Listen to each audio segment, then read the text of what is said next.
Okay, let's go ahead and do lesson 7.2. The warm-up is super easy this time. Just double checking to see that you remember about your vocabulary terms. Vertical angles are always, they're congruent, but you can just put the congruent symbol. I'm totally fine with that. All right, linear pairs are supplementary. And in case you've forgotten, that means they equal 180 degrees. All right, the parts of an angle are called blank and a blank, okay? That would be sides. That makes up an angle. And a vertex. All right, pretty simple stuff so far. Okay, triangle. Now don't panic, we're not going to get into the whole lesson about triangles. It just falls under the family of polygons. But a triangle is any closed figure made by 3 line segments intersecting at their end points. Every triangle has 3 vertices, the points where the segments meet, 3 sides, which is the segments, and 3 interior angles formed at each vertex. All of the following shapes are triangles. Okay. You also learned that the sum of the interior angles in a triangle is 180 degrees.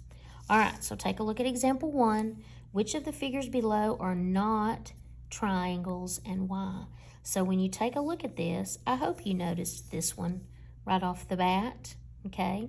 And the reason that one is not a triangle is because up here it tells you and describes to you what you need in a triangle. Well, you can't have a curve in a triangle, okay?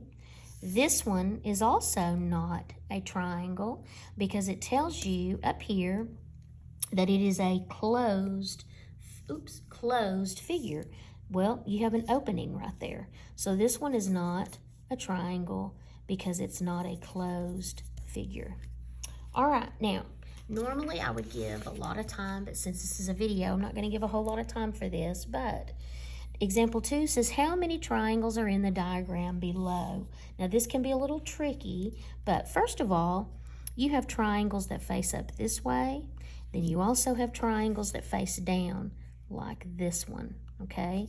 So you have 1, 2, 3, 4, 5, 6, 7, 8, 9, 10, 11, 12, 13, 14, 15, 16. So for the small ones inside of there, you have 16. All right, next, you have this that makes a triangle, okay? So you have 1, 2, 3 on the bottom and then 1 on top. So there's one triangle there. And let's see, we would also have one triangle here.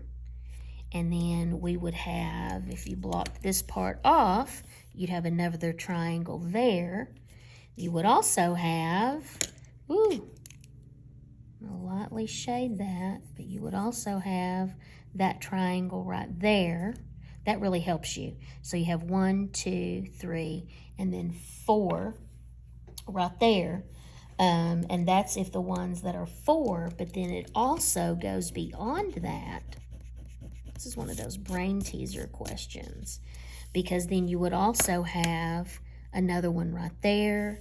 You could also have another one right there, like that. So it's actually going to be 1, 2, 3, 4, 5, 6, 7. Ooh. So out of the 4, where you'd have like 1, 2, 3, 4, you're going to have 7 there. Now, there's another way that you can look at it, and that's if you actually had 9. 1, 2, 3, 4, 5, 6, 7, 8, 9. This is where you have 9 small triangles inside of there, okay? So you would count how many could you have if there were 9. Well, like I just showed you, you'd have 1 right there, okay? You would have another one right there, that would be 2, and then you would have 3 right there. Okay, and then of course you have the one big giant triangle. Woo. So add those up, 16 plus 7 plus 3 plus 1, and that gives you a total of 27 triangles. So it's just like a little brain teaser there to wake you up. All right, now, triangles can be classified by the angles, okay? And it depends on how it is set up, okay? But a right triangle, of course, you know, that's when it has one right angle. An obtuse triangle is a triangle with one obtuse angle. An acute triangle is a triangle where all three angles are acute, okay? Sometimes it might look like this, where it's an equilateral triangle, which would also mean equiangular, okay? It could also be like this. You can tell if it doesn't have that little marking letting you know that that's a 90-degree angle, then all three of them are going to be acute, okay?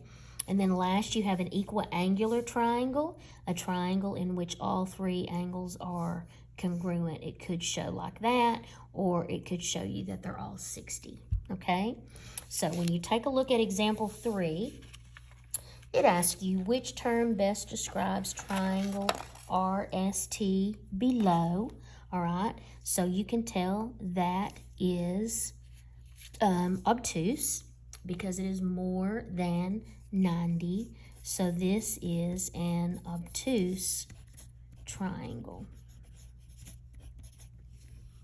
All right, you can also classify a triangle by the number of sides.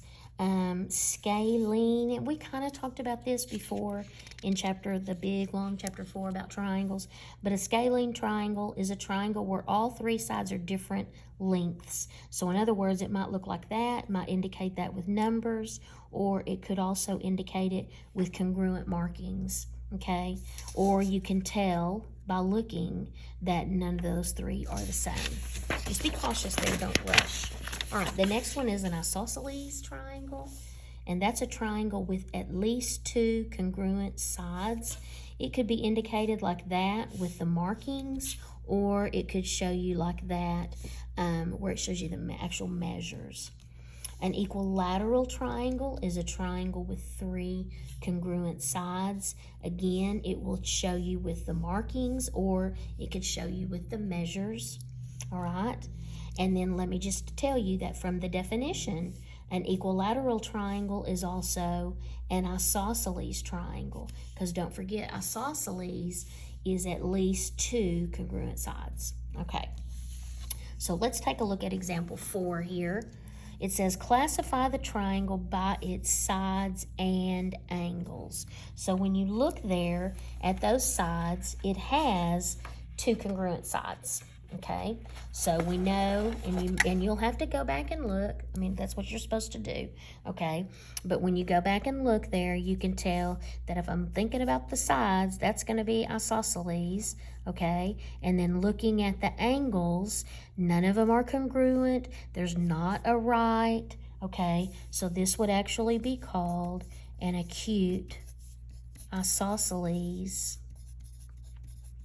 And I'm going to let you abbreviate there and just put the shape of the triangle. So this one will be called an acute isosceles triangle. Always put the angle first and then the sides, okay? So we're going to make a little mark and a little note for ourselves there. Put the angle first and then the sides when you name it. Okay, so here we go with number 5. Classify the triangle by its sides and sides and angles. So here you see, you got a right triangle right there, okay? A right angle, all right? It doesn't tell me any of the sides, but you can tell, you know that if that's a right angle, the hypotenuse is going to be your biggest side, because we learned that with Pythagorean theorem, okay? So none of the sides are congruent. It has a right angle, so this is called a right scalene triangle.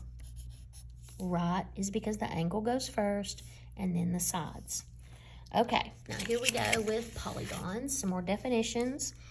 A polygon is any closed 2-dimensional figure that is made entirely of line segments that intersect at their endpoints. Polygons can have any number of sides and angles, but the sides can never be curved. The segments are called the sides of the polygons, and the points where the segments intersect are called vertices. That's if you have more than one. If it has one, you call it a vertex, which I know you guys already knew that. Okay, so for number 6, it says, which of the figures below is a polygon? All right, so when you look at this, here, this one is open, so that's not. This has curvy lines, that's not. This also has a curvy line, that's not. So the only one that would be considered a polygon would be A, okay? And these are not because it is either curved, okay, or it is an open figure, and it cannot be open. It has to be a closed two-dimensional figure, and it cannot have curves.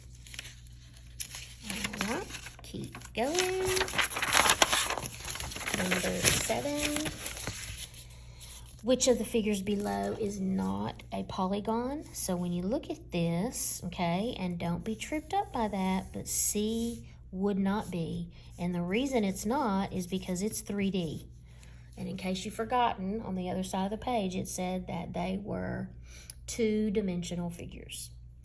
All right, so let's keep going. Last thing here, talked about convex and concave polygons. Polygons can be either convex or concave. The term concave refers to a cave, as in the polygon is caving in, okay? All stars are concave polygons. So this is where it's going in. This is going in here. This is going in here. So these would all be considered concave. A convex polygon does not do that, okay? So a convex polygon would look like this. Notice that none of them are going in at all, so they'd be considered convex. All right, now the next is about diagonals, okay? Line segments that connect the vertices of a convex polygon are not sides. The inside lines are all diagonals. This pentagon has 5 diagonals. Now let me explain about diagonals. You will not go this way is considered 1, and then going back would be considered 2. No, that's not the way it would be. So this would be 1, and then 2, and then 3, and then 4, and then 5. So this one has 5 diagonals. You don't count going down and going back, okay, as 2 separate ones. Once you've counted that line, it's counted, okay?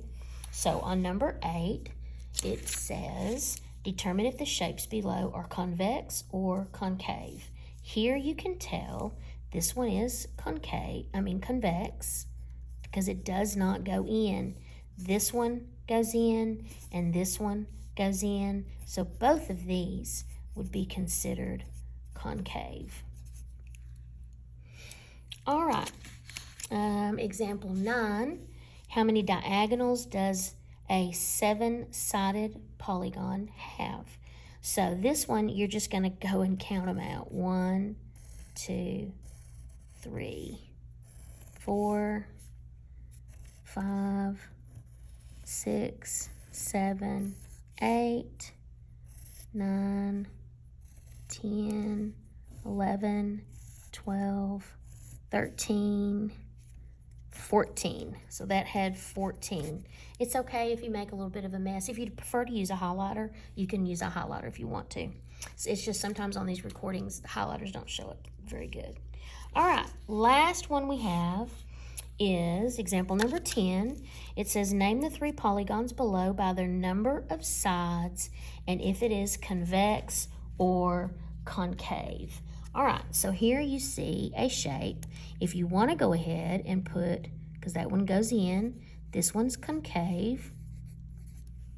This one would be convex. This one would also be convex. Now, this is where you'd refer to that chart in 7.1 lesson if you needed to, but then just go around and count the number of sides. 1, 2, 3, 4, 5, 6. A 6-sided shape is a hexagon. Okay? This one would be 1, 2, 3, 4, 5. That's a pentagon. And this one is 1, 2, 3, 4, 5, 6, 7, 8, 9, 10. And that is a decagon. So you'll be referring to that chart on 7.1 from time to time. So don't worry about that. Just remember that it's in 7.1. And that concludes 7.2.